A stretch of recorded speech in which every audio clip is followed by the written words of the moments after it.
요한계시록을 사도 요한이 기록을 했습니다. 밤모섬에서 기도하고 있을 때 하나님께서 하늘의 문을 열어주시고 또 주님께서 여러 가지로 말씀을 해주셨습니다. 한두 번 정도 하늘이 열린 것이 아니고 아주 자주 하늘이 열리면서 또 주님께서 나타나시고 여러 가지 중요한 그런 말씀을 해주셨습니다. 요한 사도는 비록 이 땅에 살고 있지만 마치 하늘나라에 살고 있는 사람처럼 하늘나라의 비밀을 다 귀로 듣고 눈으로 보고 이렇게 할 수 있었다고 하는 것은 영광스러운 일이고 또 감사할 일이죠. 또 내가 들으니 음성이 자주 들려오는 거예요. 그리고 그 음성이 아주 중요한 그러한 내용이라고 하는 것이죠. 주님께서 말씀하시기를 또 이 말씀을 기록하라고 했습니다. 하나님께서 하나님을 믿는 모든 사람들에게 다 나타날 수는 없는 일이죠. 그러니까 하나님께서 신뢰하실 만한 그런 하나님의 종에게 집중적으로 나타나셔서 가르쳐 주시고 또 성경을 기록하게 하시고 그래서 다른 사람들이 또 후대의 사람들이 그 성경을 읽으면서 하나님이 이러한 분이시구나.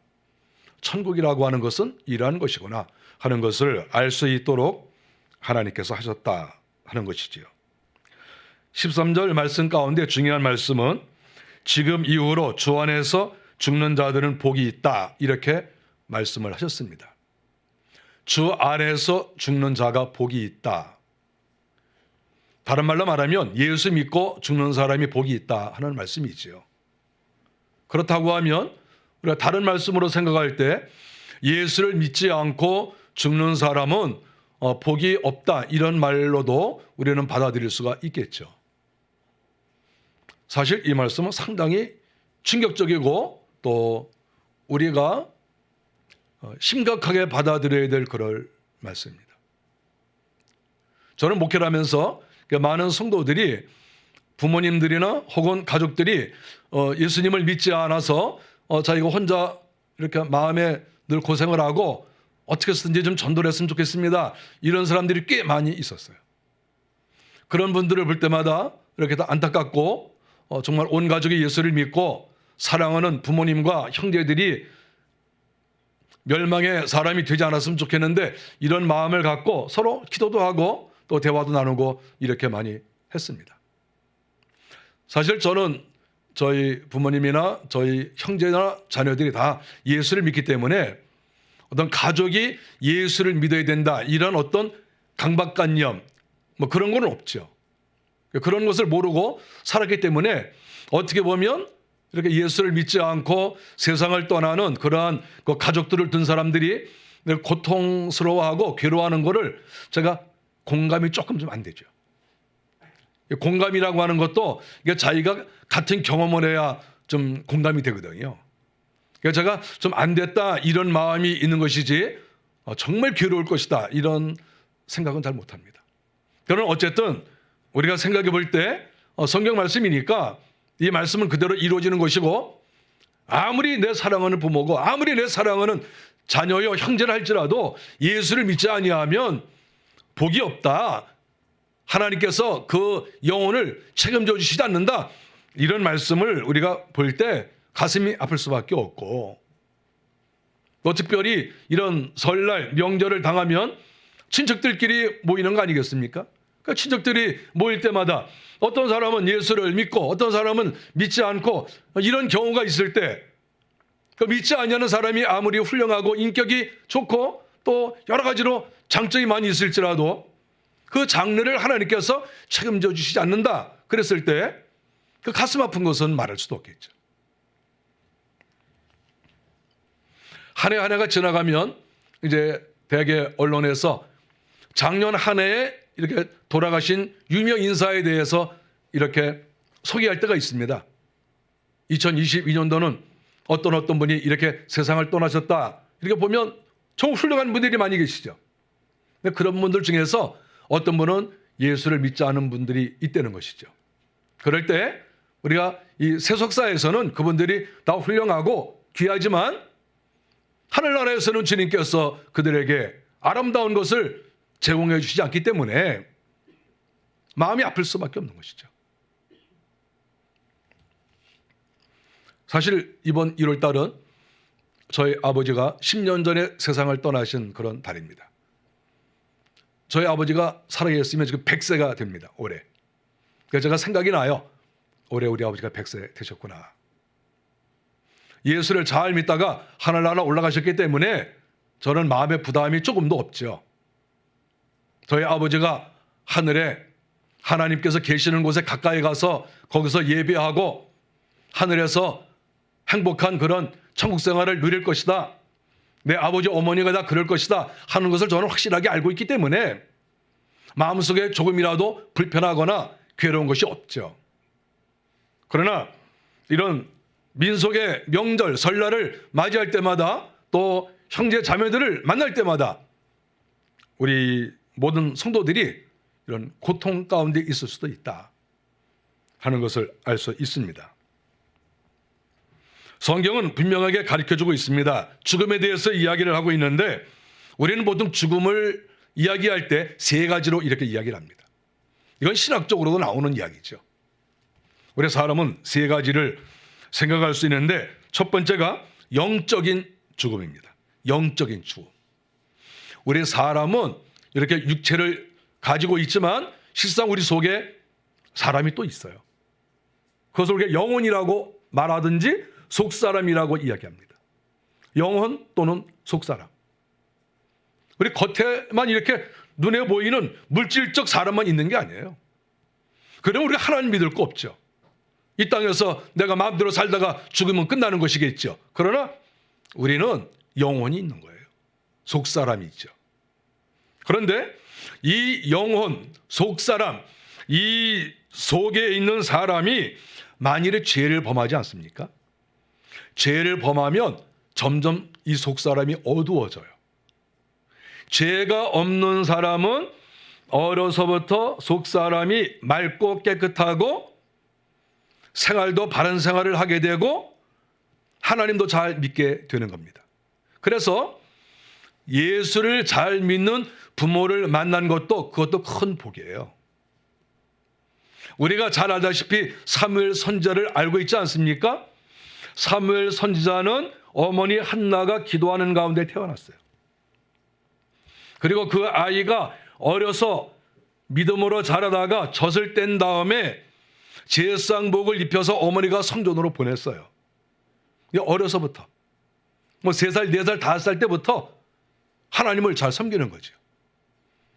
단순하게 다른 사람들이 보기에만 잘 섬기는 게 아니라 그가 회막문에 있었을 때 밤에 잠을 자는데 하나님께서 나타나셔서 사무엘을 불렀어요. 그리고 말씀해 주셨어요. 그리고 엘리 제사장의 집안이 어떻게 될런지도 그 어린 아이에게 다 가르쳐 주셨어요. 이거 놀랍지 않습니까? 그러니까 왜 그렇죠? 우리 요사이 비교해 보십시오.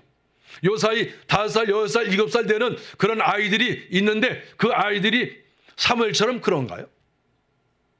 그 이유가 무엇일까요? 그 부모가 하나님을 가까이 모시고 회개를 하고 거룩하게 살고 깨끗하게 살잖아요. 그러면 그 자녀들이 어려서부터 거룩하고 깨끗하게 될 가능성이 굉장히 많습니다. 우리의 속사람을 가장 먼저 공격하는 것이 마귀거든요. 이 어둠의 세력이라고 우리가 점잖은 표현으로 말을 하지만 실상은 이게 마귀예요. 이 마귀가 어린아이 때부터 공격을 하는 거예요. 그래서 죄가 없는 집안에서는 어렸을 때부터 예수를 잘 믿을 수밖에 없어요. 어려서부터. 마귀 역사가 없으니까, 가리우는 게 없으니까 저절로 하나님의 임재가 나타나고 하나님께 가까이 나가고 또 바른 생활을 하게 되고 이렇게 되는 것이죠. 우리가 사람이 어렸을 때부터 좀 이상하게 행동하는 사람들이 많아요. 그거는 누가 뭐라고 해도 어둠의 세력이 여러 가지로 나쁜 영향을 주고 있는 거예요. 정상적인 사람이라고 하면 어려서부터 정상적으로 살아요. 나이가 똑같아도 어떤 사람은 정상이고 어떤 사람은 뭔가 이상한 거예요. 그 이유가 무엇입니까? 그 속에 악한 영이 역사하느냐, 하나님께서 함께 하시느냐, 여기에서 쫙 갈라진다는 것을 우리가 알아야 되는 것이죠.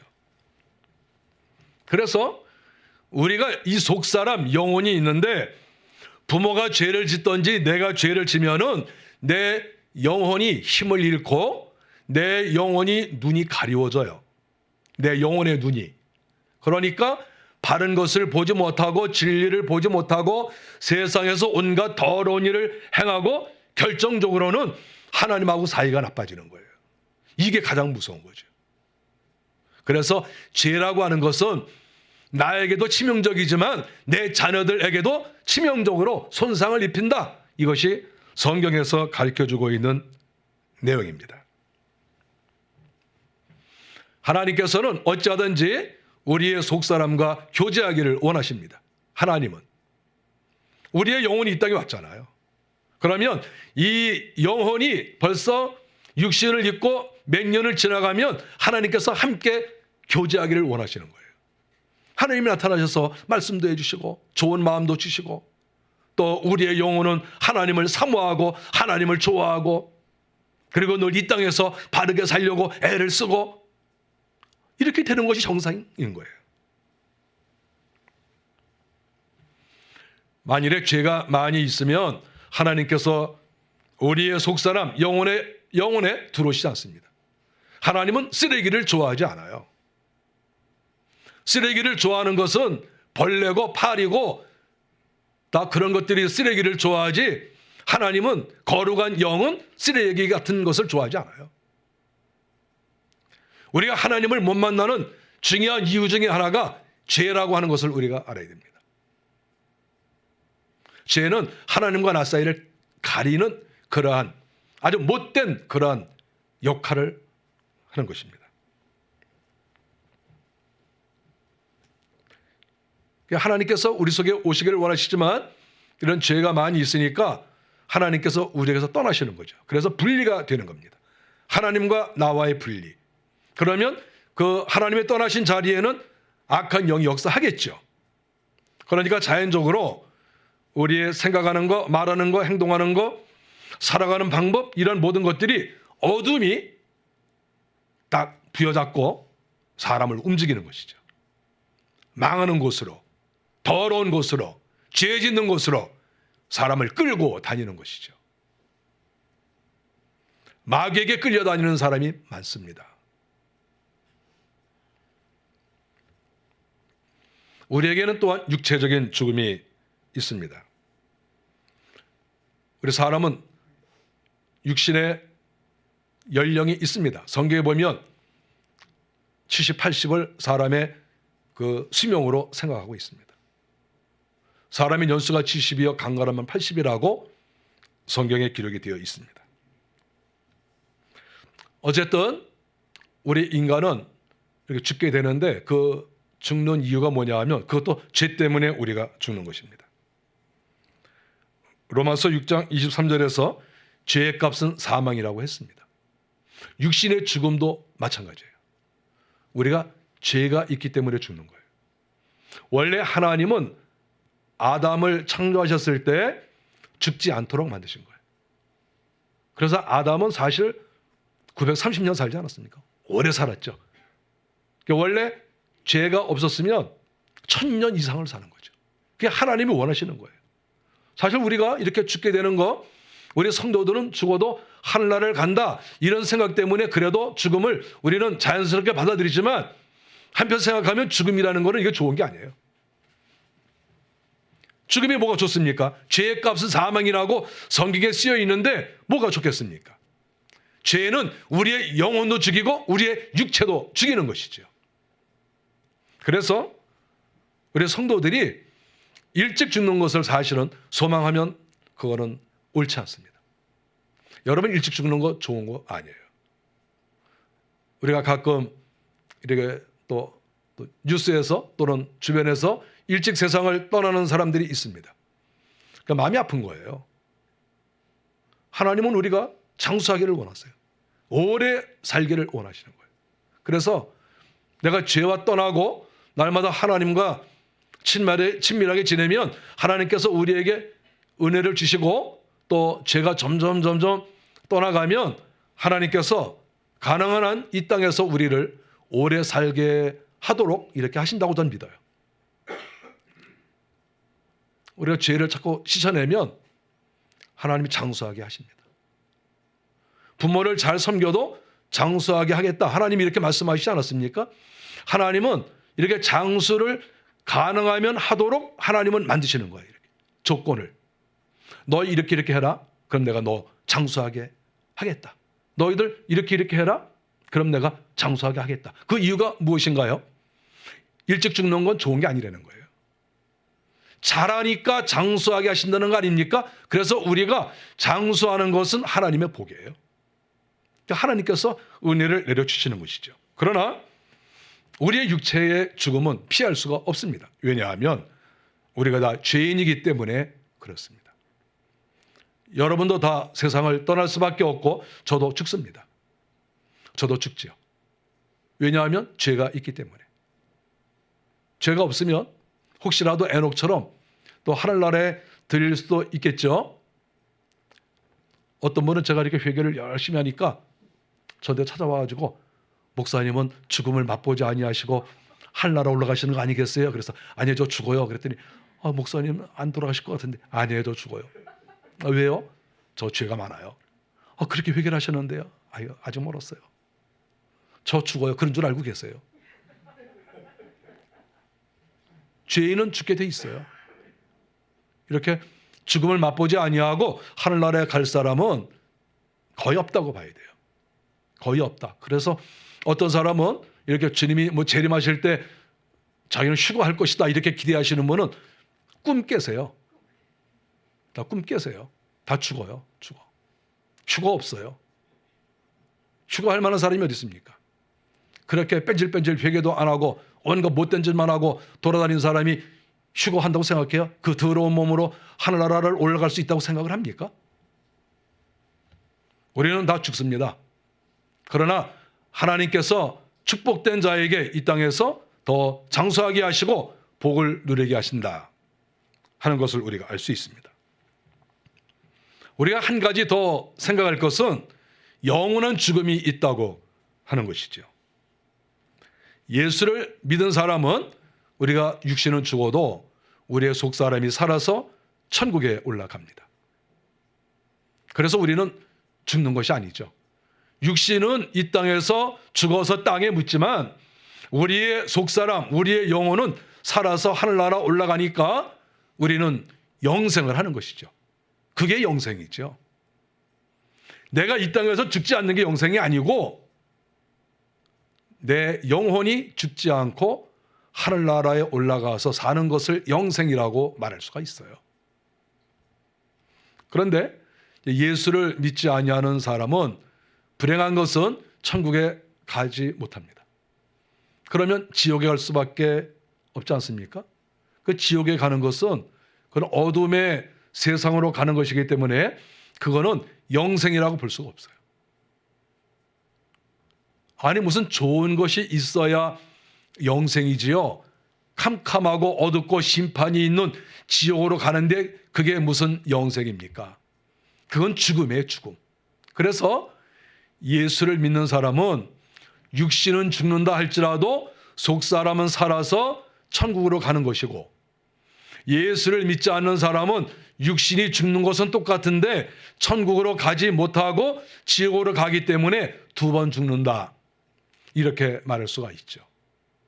그래서 이 땅에서 가장 불쌍한 사람은 가난한 사람도 아니고 공부를 많이 못한 사람도 아니고 외모가 좀 남들보다 떨어져서 좀 괴로워하는 그런 사람도 아니고 우리 명심해야 될 것은 예수 믿지 않은 사람, 그 속에 하나님이 없는 사람, 그 사람이 가장 불쌍한 사람이다. 성경이 그렇게 쓰여 있고 또 제가 이렇게 보니까 그래요. 저는 하늘나라가 보이거든. 예수 안 믿는 사람보다 불쌍한 사람은 없어요. 지옥 생활을 할 수밖에 없으니까. 그래서 예수를 믿는다고 하는 것은 이 세상에서 가장 큰 복을 받은 것이다, 이렇게 말할 수 있습니다. 구원받은 성도가 죽음을 맛보게 되는데 사실은 죽는 것이 좋은 점도 있습니다. 왜냐하면 우리 육신은 항상 죄를 져요. 아무리 바르게 살려고 하고 회개를 많이 해도 시간이 지나보면 우리가 육신을 입고 있기 때문에 또 죄가 또 여기 주렁주렁 또 이렇게 달려 있어요. 그러니까 늘 마음이 아프죠. 저도 영적인 그런 세계를 보니까 늘 괴로워요. 제 자신을 볼 때. 날마다 주님께 가까이 나가려고 하고 애를 쓰지만 또 역시 죄가 내 주변에, 내 몸에 남아 있거든요. 그러니까 우리가 이런 죄가 있는 상태, 악한 영이 우리에게 여기저기 붙어있는 이런 상태로 어떻게 우리가 주님 앞에 갈 수가 있겠어요? 주님 앞에 갈 수 없어요. 이 더러운 상태로 어떻게 주님을 만나볼 수가 있겠습니까? 우리가 이 땅에서 우리가 조직신학에서 신학을 배우는데 우리가 예수를 믿고 그 다음에 점점 나아가면 마지막에는 우리가 성화되어져야 된다, 이렇게 신학교에서 가르쳐요. 뭐 조직신학에 그렇게 나와 있어요. 우리가 성화를 이루어야 됩니다. 이게 중요한 거예요, 성화를 이루는 게. 근데 성화를 우리가 어떻게 100% 이룰 수가 있겠어요? 그거 불가능한 거예요. 그런데 성화 다음에 우리에게 또다시 있어야 될 단계가 무엇이냐 하면 영화의 단계, 영화의 단계. 그거 신학교에서 다 배우는 거예요. 그러면 성화의 단계를 지나서 영화의 단계로 들어가야 되는데 육신을 가지고서는 그 단계로 들어갈 수가 없어요. 왜냐하면 육신은 또다시 범죄하니까. 육신은 또다시 세상적인 욕구가 있으니까. 그러니까 늘 이것은 우리가 완전 거룩을 이룰 수가 없죠. 그래서 좋은 의미로 성도가 죽는 것은 우리의 육신을 이 땅에서 분리해서 묻어버리고 내 속사람이 주님의 용서를 받고 깨끗해져서 하늘나라에 올라가면 이것이 영화의 단계가 되는 거예요. 영화의 단계. 이 육신 가지고 영화로운 단계에 들어갈 수가 없어요. 그래서 성도의 죽음은 어찌 보면 상당히 영적으로 도움이 된다. 죄를 지을 수 있는, 또 여전히 죄 가운데 있는 이 육신을 이제 분리를 하니까 그런 거죠. 내 영혼과 내 육체가 분리가 딱 되는 것이죠. 그랬을 때 내 영혼이 주님 앞에 불려가서 거기에서 영화로운 영적 생활을 할 수 있으니까 이것은 큰 복이다, 이렇게 말할 수가 있습니다. 이 육신을 거추장스러운 그런 낡은 옷으로 비교할 수도 있습니다. 이 낡은 옷을 다 벗어버리고 우리의 속사람이 새로워지는 것, 이것이 성도들이 추구해야 될 그럴 일이 아니겠습니까? 사도 바울이 고린도후서 5장 1절을 썼는데 제가 한번 읽어드리겠습니다. 만일 땅에 있는 우리 장막집이 무너지면 하나님께서 지으신 그 손으로 지은 것이 아니요 하늘에 있는 영원한 집이 우리에게 있는 줄 아느니라. 우리의 장막집이 딱 무너져 없어진다는 거죠. 이거를 장막집으로 생각한 거예요. 이 집이 딱 무너져 버리면 우리의 속사람이 하늘로 딱 올라가는 거예요. 하늘로 올라가면 하나님께서 우리에게 새로운 집을 준비해 주신다, 이렇게 말씀하시는 거죠. 이 육신 필요 없어요. 지금은 생각할 때 우리의 눈, 코, 입, 온, 이런 몸, 장기 다 소중하죠. 다 소중한 거예요. 그러나 이것은 언젠가는 이것과 우리가 분리가 되어야 되고, 분리했을 때 내 영혼이 살아가는 새로운 집을 우리가 허락하신다는 거죠. 우리가 현재 입고 있는 이 육신보다 더 아름답고 더 멋진 그 집을 하나님께서 준비해 주신다는 것이죠. 얼마나 감사한 겁니까? 우리의 육신은 병에 들기도 하고 약해지기도 하고 또 죄도 짓고 여러 가지로 망가지고 문제가 많이 있지 않습니까? 그런데 하늘나라에 올라갔을 때 하나님께서 이 세상 것과 비교할 수 없는 아름다운 것을 준비해 주신다.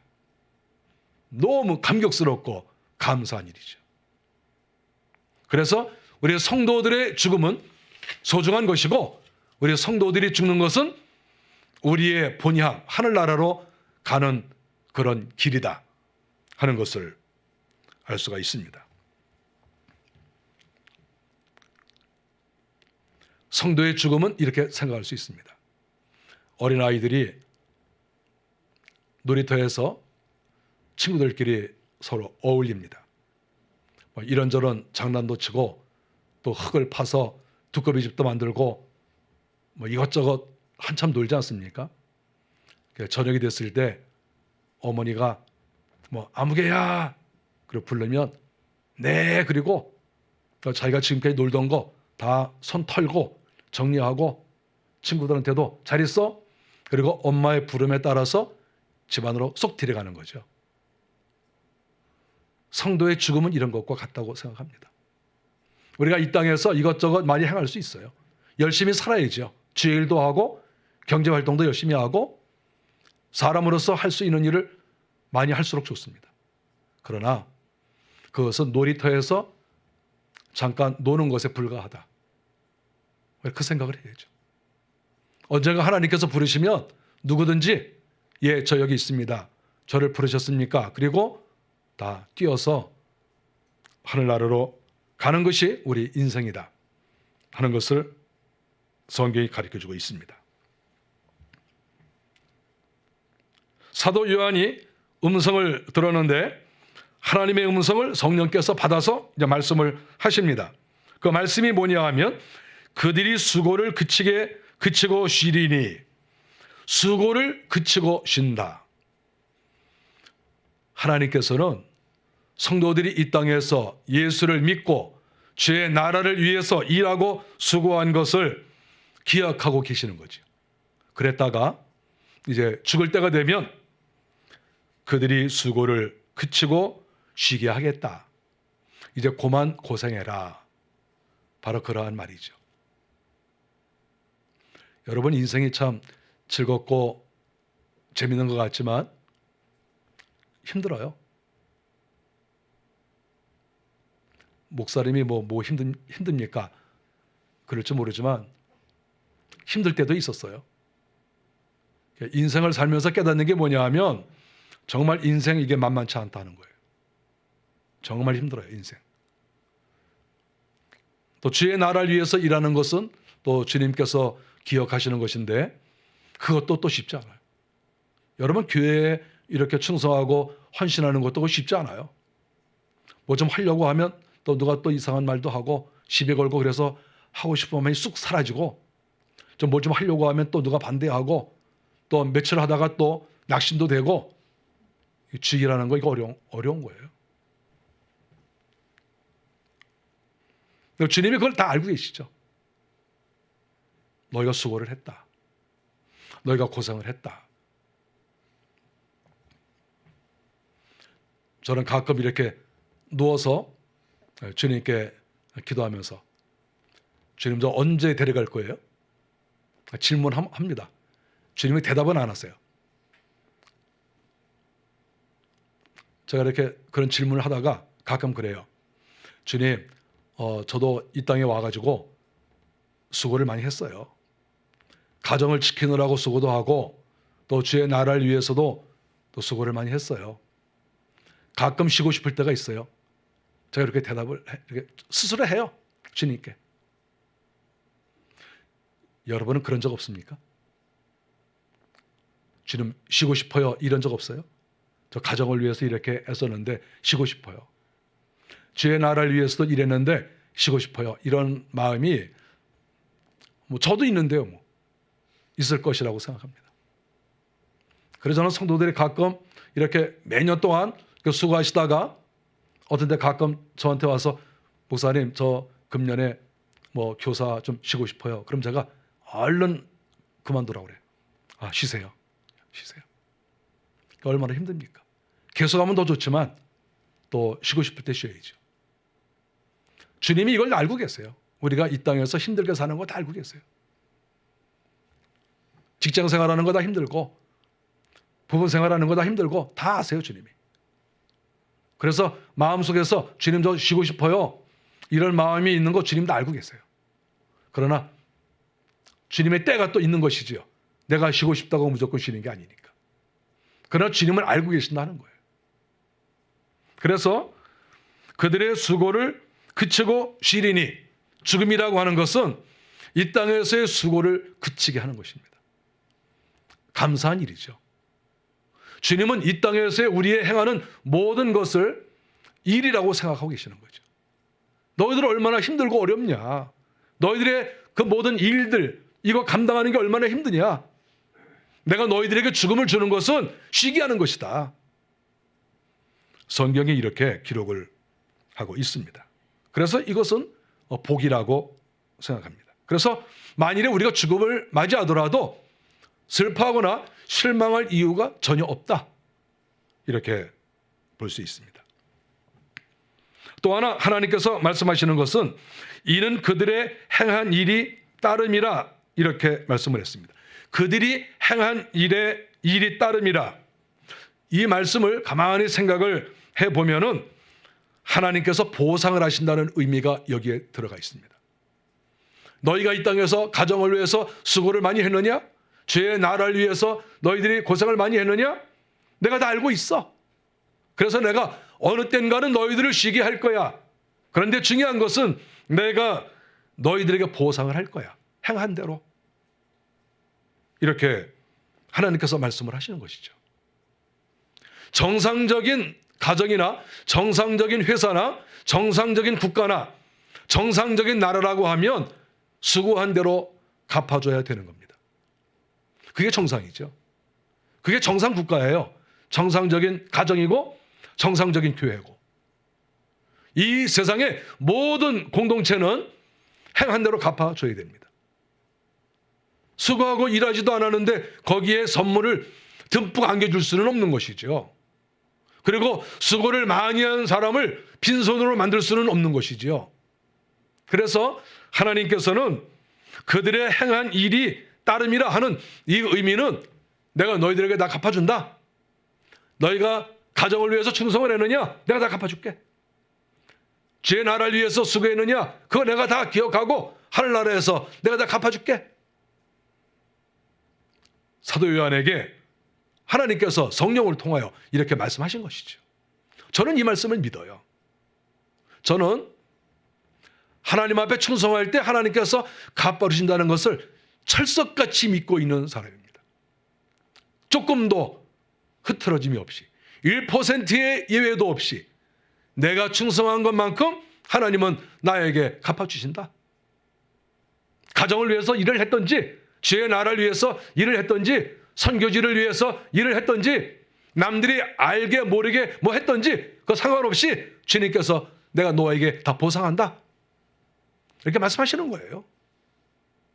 저는 이거 믿어요. 그래서 주의 나라를 위해서 충성하는 사람들을 보면은 제가 옆에서 보고 그런 생각합니다. 틀림없이 저분을 주님께서 복 내려 주실 것이다. 복은 내가 주는 건 아니지만 하나님께서 주시는 것을 옆에서 구경을 할 수가 있는 거 아니겠어요? 구경거리가 많이 있죠. 저는 구경거리가 많이 있었으면 좋겠습니다. 망하는 구경거리가 아니라 하나님께 복을 받는 그런 구경거리가 많이 있었으면 좋겠어요. 저도 사람들이 구경 좀 했으면 좋겠어요. 저를 망한 것보다도 흥한 것을 보고 사람들이 구경을 좀 했으면 좋겠어요. 하나님은 행한 대로 갚아주시는 분이니까.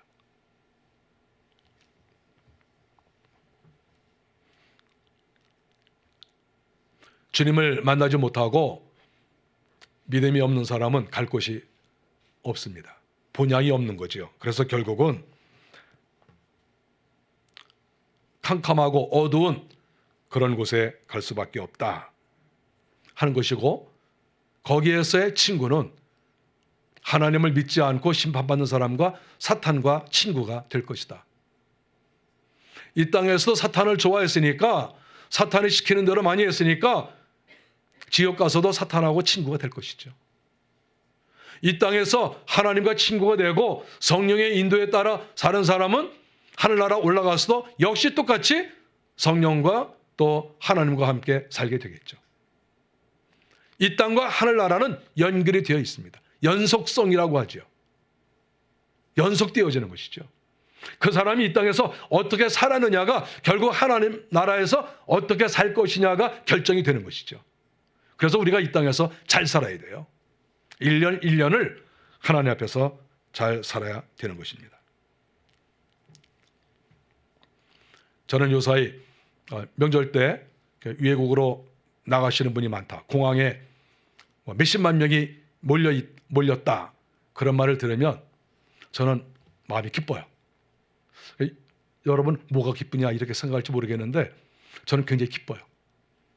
왜냐하면 그분들이 틀림없이 식구들끼리 모여서 제사를 안 지낼 것이다. 저는 이것 때문에 기뻐요. 제가 어렸을 때만 해도 10대, 20대 때만 해도 제사를 안 지낸 집은 거의 없어요. 하여간 이런 설날 아침만 되면 동네가 조용합니다. 다 제사를 지내느라고. 교회 다니는 사람은 몇 명 없고 뭐 제가 어렸을 때 교회 다니는 사람이 몇 명이나 있어요. 찾아보기가 어렵죠. 전부 제사 지내고. 오후가 되면 이 집 저 집 다니면서 또 세배하고 그러면 세뱃돈 뭐 주시는 분도 있고 어떤 분은 또 세뱃돈도 못 주고 떡이나 하나 먹어라 뭐 그런 집도 있고 오후 때에는 이렇게 또 세배하러 다니고 제가 이렇게 어렸을 때 추억이 그렇습니다. 외국에 나가는 사람은 하여간 제사를 안 지낸다고 생각하니까 너무 감사해요. 주여 많이 나가게 하옵소서. 하여간 많이 나가서 제사 좀 안 지내고.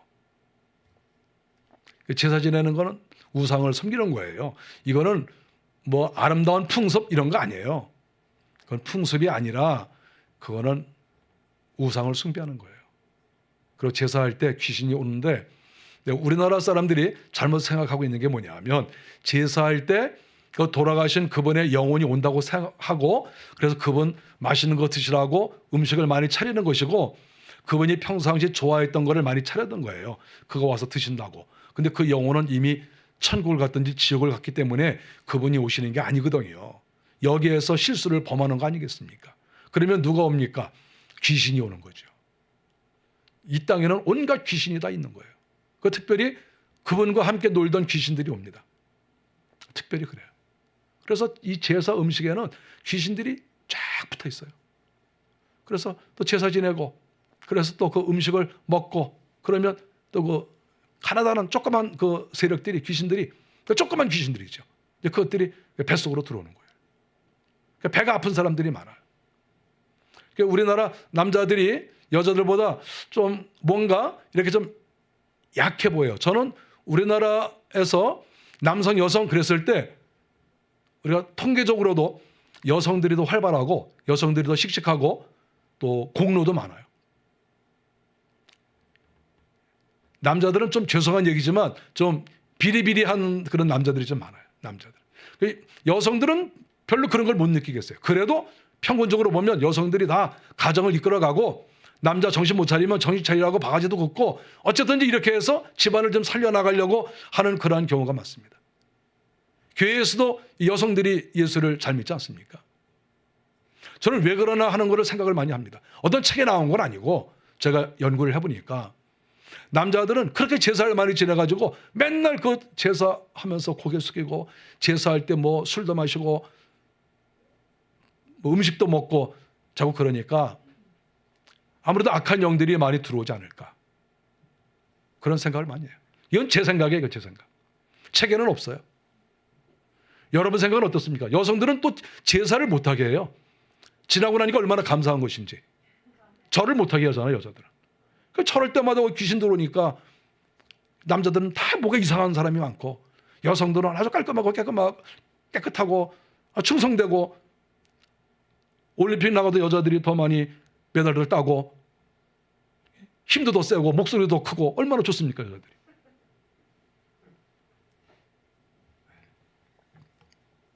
제사라고 하는 것은 이게 단순한 게 아니에요. 그냥 풍습으로 끝나는 게 아니라 거기에 악한 영이 역사하는 거예요.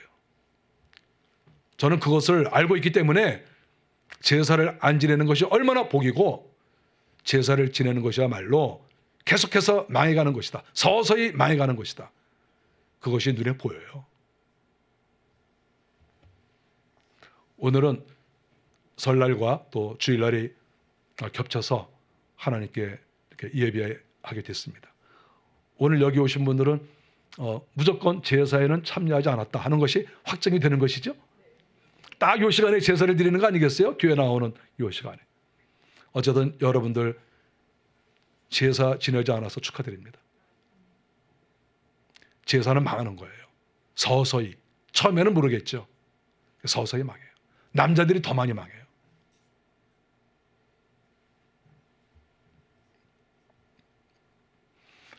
구원받은 성도들은 걱정할 것이 없습니다. 우리가 이 땅에서 부족한 것도 있고 죄도 있고 허물도 있지만 주님께서 회개할 때마다 다 용서해 주시고 악한 영들의 세계를 주께서 다 막아주시고 우리가 하늘나라 올라갈 때 흰 세마포 옷을 우리에게 입혀주셔서 하늘나라 올라가서 영화로운 생활을 할 수 있도록 하나님께서 우리에게 해주신다 하는 것을 성경이 말씀을 하고 있습니다. 하늘나라에서 주님께서 우리를 기다리고 계십니다. 너무 빨리 갈 생각은 하지 마시고 충성되이 일하시다가 때가 되면 주님께서 우리를 부르실 것입니다. 그렇다 할지라도 섭섭하게 생각하지 마시고 주님과 함께 지내는 것이 훨씬 더 복이다 하는 것을 생각하시면서 죽음을 두려워하지 아니하고 이 땅에서 충성하시는 우리 성도들이 다 되시기를 바랍니다. 기도하겠습니다.